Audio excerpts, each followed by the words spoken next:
সুপ্রিয় শিক্ষার্থীবৃন্দ, কেমন আছো তোমরা? আশা করি সবাই ভালো আছো, নিরাপদে আছো। আজ 26শে মার্চ মহান স্বাধীনতা দিবস ও জাতীয় দিবস 2021। বাঙালি জাতির জীবনে এক অনন্য অধ্যায়। আজকের এই দিনে প্রথমে শ্রদ্ধা ভরে স্মরণ করছি হাজার বছরের শ্রেষ্ঠ বাঙালি, বাংলাদেশের কারিগর বঙ্গবন্ধু শেখ মুজিবুর রহমানকে। শ্রদ্ধা ভরে স্মরণ করছি 30 লক্ষ শহীদদের, যাদের আত্মত্যাগের বিনিময়ে আমরা পেয়েছি একটি স্বাধীন সার্বভৌম ভূখণ্ড, একটি লাল সবুজ পতাকা। যাদের অক্লান্ত পরিশ্রম, মেধা আর সহযোগিতায় মাত্র 9 মাসে আমরা স্বাধীনতা পেয়েছিলাম, তাদের প্রতিও বিনম্র শ্রদ্ধা জানাচ্ছি। সেই সাথে স্বাধীনতার এই সুবর্ণ জয়ন্তীর শুভেচ্ছা এবং অভিনন্দন জানিয়ে শুরু করছি আজকের অনলাইন ক্লাস।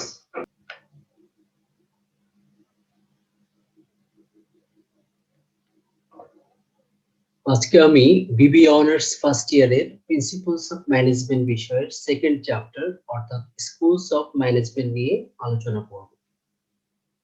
আজকের পাঠ শেষে প্রিয় শিক্ষার্থীবৃন্দ, তোমরা যে বিষয়গুলো জানতে পারবে বা ব্যাখ্যা করতে পারবে: history of the evolution of management theory and practice, the মেডিয়েভাল and transition period. চলো যাই আমাদের মূল আলোচনা, the history of the evolution of management theory and practice.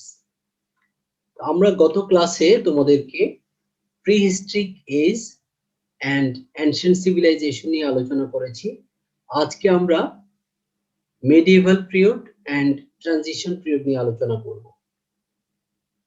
আলোচনার শুরুতেই আমরা আসি management during the medieval period, অর্থাৎ ব্যবস্থাপনার ক্রমবিকাশের ক্ষেত্রে এই মধ্যযুগ কি ধরনের ভূমিকা পালন করেছিল বা মধ্যযুগী ব্যবস্থাপনার ক্রমবিকাশ কিভাবে হয়েছিল। মধ্যযুগে ব্যবস্থাপনার ক্রমবিকাশকে 4টি স্টেজে আমরা ভাগ করতে পারি।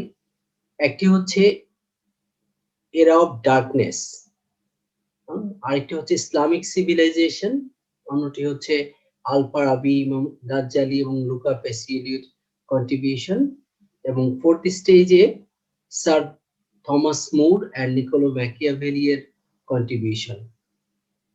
প্রথমে আমরা আসি ফার্স্ট স্টেজে। মূলত রোমান সাম্রাজ্যের পরবর্তী 400 বছর ছিল এই সময়কাল। এ সময় ব্যবস্থাপনার ক্ষেত্রে তেমন কোনো উল্লেখযোগ্য অগ্রগতি লক্ষ্য করা যায়নি। এই জন্য অনেকে এই সময়কে এরা অফ ডার্কনেস বলেছেন, অর্থাৎ অন্ধকারাচ্ছন্ন যুগ বলে আখ্যায়িত করেছেন। ব্যবস্থাপনার এই যুগে আমরা যতটুকু কন্ট্রিবিউশন দেখতে পাই সেটি ক্যাটো এবং ডায়োক্লেশিয়ানের কিছু কার্যক্রম থেকে আমরা বুঝতে পারি যে তখনও ব্যবস্থাপনার কিছু কাজ হয়েছে। যেমন ক্যাটো জব ডেসক্রিপশন নিয়ে উনি কার্য বর্ণনা নিয়ে উনি আলোচনা করেছেন, এবং ডায়োক্লেশিয়ান উনি ডেলিগেশন অফ অথরিটির উপর গুরুত্ব দিয়েছেন, যেগুলো আমরা পরবর্তীতে ব্যবস্থাপনার নীতিমালার ক্ষেত্রে আমরা লক্ষ্য করে থাকি।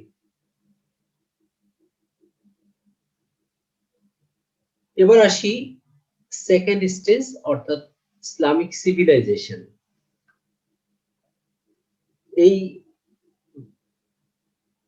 ব্যবস্থাপনার ক্রমবিকাশে ইসলামিক সিভিলাইজেশন অর্থাৎ ইসলামী সভ্যতা ভূমিকা অত্যন্ত গুরুত্বপূর্ণ এবং উল্লেখযোগ্য। হযরত মুহাম্মদ সাল্লাল্লাহু আলাইহি ওয়াসাল্লামের উপর পবিত্র আল কোরআন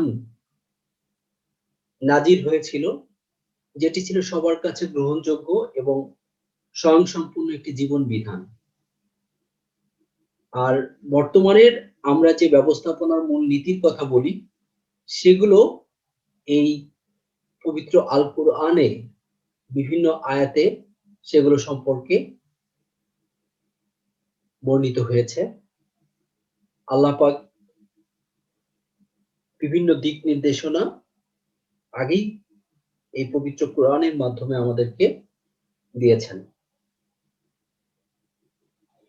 এক্ষেত্রে পরিকল্পনা প্রণয়ন, সংগঠন, সমৃদ্ধি অর্জনের উপাদান, উত্তম কার্য সম্পাদনকারীকে পুরস্কারের ব্যবস্থা গ্রহণের মাধ্যমে অনুপ্রাণিতকরণ, সাংগঠনিক উদ্দেশ্য অর্জনে দলীয় সংহতি, ঐক্যবদ্ধ প্রচেষ্টা, সুসমন্বিত আচরণ, পারস্পরিক পরামর্শের ভিত্তিতে সিদ্ধান্ত গ্রহণ, নেতৃত্ব, অনুগামীদের জন্য করণীয় কি এবং কিভাবে নিয়ন্ত্রণ কার্যাবলী প্রতিষ্ঠা করা যায় সে সম্পর্কে একটি সুস্পষ্ট ধারণা আমরা লাভ করতে পারি। হযরত মুহাম্মদ সাল্লাল্লাহু আলাইহি ওয়াসাল্লাম তার কর্মজীবনে তার কাজের মাধ্যমে তিনি ব্যবস্থাপনার নীতিগুলো বাস্তবায়ন করেছেন। তৎপরবর্তীতে তার অনুসারীগণও ব্যবস্থাপনা নীতিগুলো অনুসরণ করেছেন। এদের মধ্যে হযরত আলী রাদিয়াল্লাহু আনহুর একটি বিষয় আমরা উল্লেখ করতে পারি যে তিনি একটি গুরুত্বপূর্ণ প্রশাসনিক পত্র গভর্নরের কাছে প্রেরণ করেছিলেন, যেটি এই আধুনিক ব্যবস্থাপনার যে নীতিমালা, সেই নীতিমালার এক উজ্জ্বল দৃষ্টান্ত। অর্থাৎ আমরা বর্তমানে যে ব্যবস্থাপনা নীতিমালাগুলো দেখি, এটির প্রতিফলন ঘটেছিল সেই হযরত আলী রাদিয়াল্লাহু আনহুর প্রশাসনিক পত্রের মধ্যে। এবার আমরা থার্ড স্টেজ অর্থাৎ ব্যবস্থাপনার ক্রমবিকাশে মধ্যযুগের যে তৃতীয় ধাপে কি ধরনের ভূমিকা রেখেছিল সেটি আমরা একটু দেখব। তো এই ক্ষেত্রে তিনজন দার্শনিকের কথা না বললেই নয়, আল ফারাবি, ইমাম গাজ্জালি এবং লুকা প্যাসিওলি, ওনারা ব্যবস্থাপনার ক্ষেত্রে বিভিন্ন অবদান রেখে গেছেন। এর মধ্যে আল ফারাবি উনি ছিলেন একজন দার্শনিক।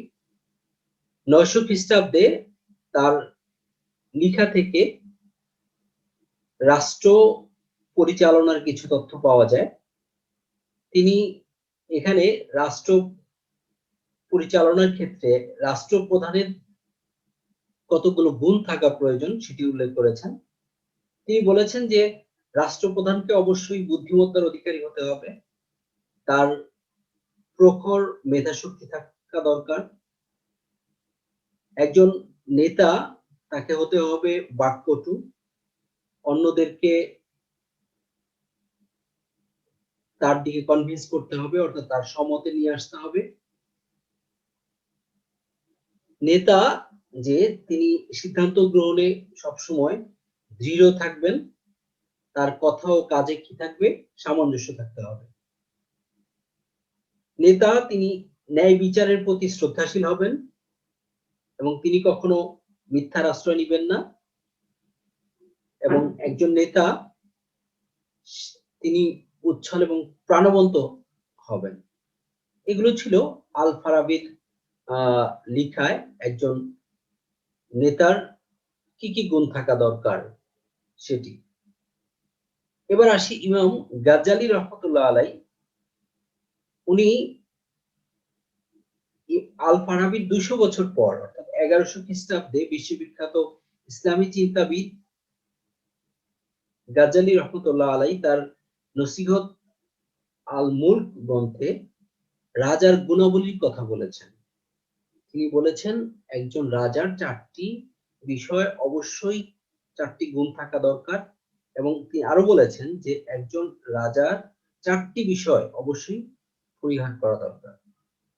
চারটি গুণের মধ্যে তিনি উল্লেখ করেছেন যে একজন রাজার অবশ্যই তিনি ন্যায় বিচারক হবেন, তার বুদ্ধিমত্তা থাকতে হবে, ধৈর্য থাকতে হবে, তিনি বিনয়ী হবেন।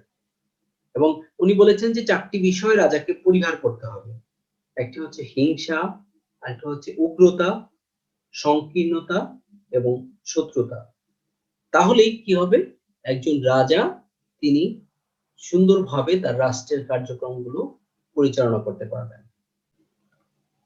এবার আমরা মধ্যযুগের তৃতীয় ধাপের আরেকজন মনীষীর কথা উল্লেখ করব, যিনি ব্যবস্থাপনার ক্ষেত্রে গুরুত্বপূর্ণ ভূমিকা রেখেছিলেন। তিনি হচ্ছেন লুকা প্যাসিওলি। উনি 1994 সালে সুমা দি অ্যারিথমেটিকা জিওমেট্রিকা প্রপোর্শনিয়েট দ্য প্রপোর্শনালিটা নামক গ্রন্থে ডাবল-এন্ট্রি সিস্টেম অর্থাৎ দুতরফা দাখিলা পদ্ধতি সম্পর্কে আলোকপাত করেছেন। তিনি বলেছেন যে একটি প্রতিষ্ঠানের যে লেনদেনগুলো সংগঠিত হয় সেগুলো তারিখ অনুযায়ী লিপিবদ্ধ রাখা এবং এগুলো নথিভুক্ত রাখা প্রয়োজন। তার এই পদ্ধতি কিন্তু এখন পর্যন্ত আমরা কি করি, হিসাব রক্ষণের ক্ষেত্রে ব্যবহার করে থাকি। এবার আমরা মধ্যযুগের ফোর্থ স্টেজ অর্থাৎ চতুর্থ পর্যায় নিয়ে আলোচনা করব। এই পর্যায়ে দুইজন মনীষীর নাম উল্লেখযোগ্য। একজন হচ্ছেন ব্রিটেনের স্যার থমাস মুর এবং আরেকজন হচ্ছে ইতালির নিকোলো ম্যাকিয়াভেলি। এরা আসলে সমসাময়িক মনীষী ছিলেন, কিন্তু এদের চিন্তা চেতনা ভাবনা এগুলো ছিল একে অপরের বিপরীত। স্যার থমাস মুর উনি ইউটোপিয়া নামক একটি গ্রন্থ রচনা করেন। এখানে তিনি কিভাবে অর্থের অপচয় রোধ করা যায় এবং তা কিভাবে মানব কল্যাণে ব্যয় করা যায় এবং সম্পদের উপযোগিতা কিভাবে বৃদ্ধি করা যায় সেটির উপর তিনি জোর দিয়েছেন। এবার আমরা ব্যবস্থাপনার ক্রমবিকাশে নিকোলো ম্যাকিয়াভেলির অবদান সম্পর্কে জানব। তিনি ছিলেন ইতালীয় দার্শনিক এবং তিনি the discourse and the prince নামে দুটি বিখ্যাত বই রচনা করেছিলেন, যেখানে তিনি বলেছিলেন যে একজন শাসকের বা একজন নেতার তার কি ধরনের গুণাবলী থাকা দরকার। তিনি তার এই বইগুলোতে যে নীতিমালার কথা বলেছিলেন, একটি হচ্ছে জনগণের সম্মতির উপর বিশ্বাস, অর্থাৎ একজন যুবরাজ বা একজন শাসক বা একজন রাজা তিনি যেভাবেই রাজা হন না কেন, তিনি যেভাবেই উত্তরাধিকারী সূত্রে হোক অথবা যেভাবেই হোক না কেন, অবশ্যই তাকে জনগণের অনুমোদন প্রাপ্ত হতে হবে। তিনি বলেছেন সংহতি প্রতিষ্ঠার কথা, অর্থাৎ তিনি বলেছেন যে একজন যুবরাজ তিনি তার মনোভাব জনগণের কাছে প্রকাশ করবেন এবং জনগণও তাদের মনোভাব যুবরাজের কাছে প্রকাশ করবে।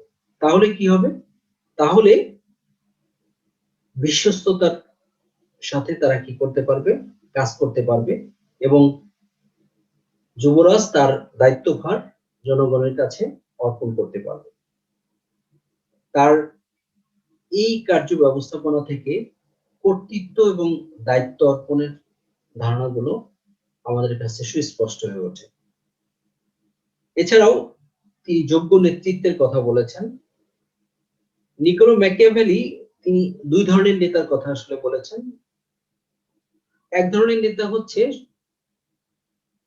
সহজাত নেতৃত্ব, অর্থাৎ যাদের মধ্যে প্রকৃতিগতভাবেই নেতৃত্বের গুণাবলী বিদ্যমান। আরেক ধরনের নেতা আছে যারা কি করে চেষ্টা উদ্যম এবং কৌশল আয়ত্তকরণের মাধ্যমে তারা নেতা হয়ে থাকে। তিনি বলেছেন যে একজন নেতা যেভাবেই হোক না কেন তার মধ্যে সম্মোহনী শক্তি থাকতে হবে।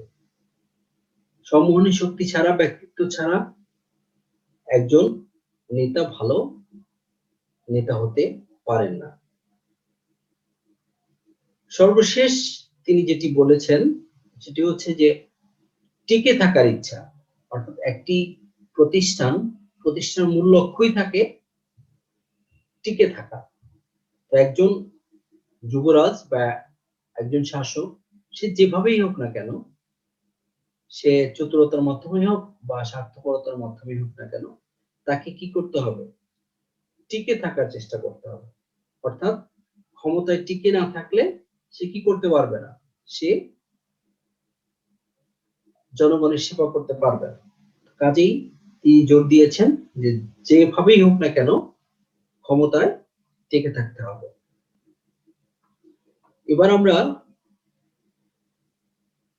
ব্যবস্থাপনার ট্রানজিশন পিরিয়ড নিয়ে আলোচনা করব। বিভিন্ন মনীষীগণ ওনারা 1501 থেকে 1899 সাল পর্যন্ত এই সময়কে ট্রানজিশনাল পিরিয়ড অফ ম্যানেজমেন্ট বলে আখ্যায়িত করেছেন। তো এই সময়কে তিনটি ভাগে ভাগ করা হয়েছে। একটি হচ্ছে management during pre industrial revolution period, management during industrial revolution period, আরেকটি হচ্ছে management during pre scientific period. আজকে আমরা management during pre industrial revolution period নিয়ে আলোচনা করব এবং পরবর্তী ক্লাসে management during industrial revolution and management during pre scientific period নিয়ে আলোচনা করব। তো management during pre industrial revolution পিরিয়ডে দুইটি জিনিস অত্যন্ত গুরুত্বপূর্ণ, একটি হচ্ছে গিল্ড সিস্টেম আর একটা হচ্ছে পুটিং আউট সিস্টেম। তো আমরা গিল্ড সিস্টেম বলতে আমরা কি বুঝি? গিল্ড সিস্টেম হচ্ছে যে একই ধরনের লোকদের মধ্যে যে অ্যাসোসিয়েশন, অর্থাৎ একতাবদ্ধের মাধ্যমে, অর্থাৎ একটি সমিতি বা একটি সংগঠনের মাধ্যমে একই জাতীয় লোকজন তাদের নিজেদের কমন ইন্টারেস্টে যখন কোন সংগঠন প্রতিষ্ঠা করে তখন আমরা সেটাকে গিল্ড বলে থাকি। আর সাধারণত দুই ধরনের গিল্ড হয়, একটি হচ্ছে মার্চেন্ট গিল্ড, একটা হচ্ছে ক্রাফট গিল্ড। মার্চেন্টদের মধ্যে অর্থাৎ বণিক সমিতি যেটা আমরা বলে থাকি, অর্থাৎ বিভিন্ন ব্যবসায়ীরা তারা তাদের স্বার্থ, কমন স্বার্থ সিদ্ধির লক্ষ্যে তারা কি করে? একটি সংগঠন প্রতিষ্ঠা করে, যেটাকে আমরা মার্চেন্ট গিল্ড বলি। আর একই জাতীয় কাজ যারা করে, অর্থাৎ কারিগর যারা বিভিন্ন ধরনের কাজের সাথে জড়িত, একই ধরনের কাজের লোকজন মিলে তারা আরেকটি গিল্ড তৈরি করে, যেটিকে আমরা বলি ক্রাফট গিল্ড। তো এই গিল্ডের যদি কেউ মেম্বার হতে চায় তাহলে তিন ভাবে গিল্ডের মেম্বার হওয়া যায়। একটা হচ্ছে যে তার প্যাট্রিমনি, অর্থাৎ তার প্যারেন্ট যদি গিল্ডের সদস্য থাকে তাহলে উত্তরাধিকার সূত্রে সেও কি হবে? এর সদস্য হবে, অর্থাৎ পিতা যখন থাকবে না তখন সে উত্তরাধিকার সূত্রে সদস্যপদ পাবে। আরেকটা হচ্ছে রিডেমশন, অর্থাৎ কেউ যদি নতুন করে এর মেম্বারশিপ কিনে, অর্থাৎ সে ওই কাজের সাথে জড়িত থাকে এবং তার কমন ইন্টারেস্ট থাকে, তখন সে ওই গিল্ডের মেম্বার হতে পারে। আরেকটা হচ্ছে অ্যাপ্রেন্টিসশিপের মাধ্যমে, অর্থাৎ ওই কাজটি শিক্ষার মাধ্যমে সে ওই গিল্ডের সদস্য হতে পারে। সাধারণত ক্রাফট গিল্ডের ক্ষেত্রে এই ধরনের মেম্বারশিপ প্রযোজ্য, কারণ এক্ষেত্রে অনেকেই আছে যে প্রাথমিক অবস্থায় শেখার জন্য এই ধরনের গিল্ডের মেম্বারশিপ লাভ করে থাকে।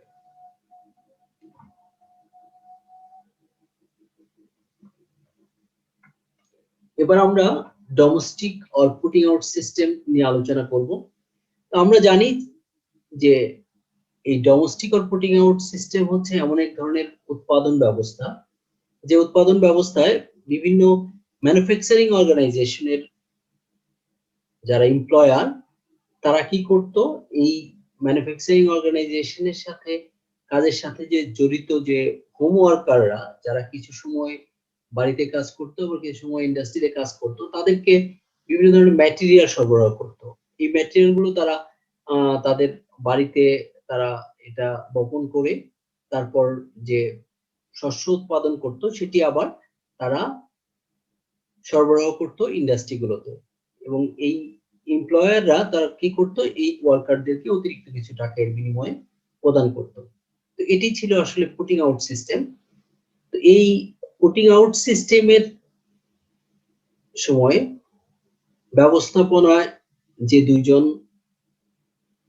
ব্যক্তি অবদান রেখেছেন তারা হচ্ছেন sir Thomas More and Niccolo Machiavelli, যাদের সম্পর্কে আমরা একটু আগে আলোচনা করেছি। আজকের আলোচনা এ পর্যন্তই। পরবর্তী ক্লাসে তোমাদের সাথে আবার দেখা হবে। সে পর্যন্ত সবাই ভালো থাকো, সুস্থ থাকো। আল্লাহ হাফেজ।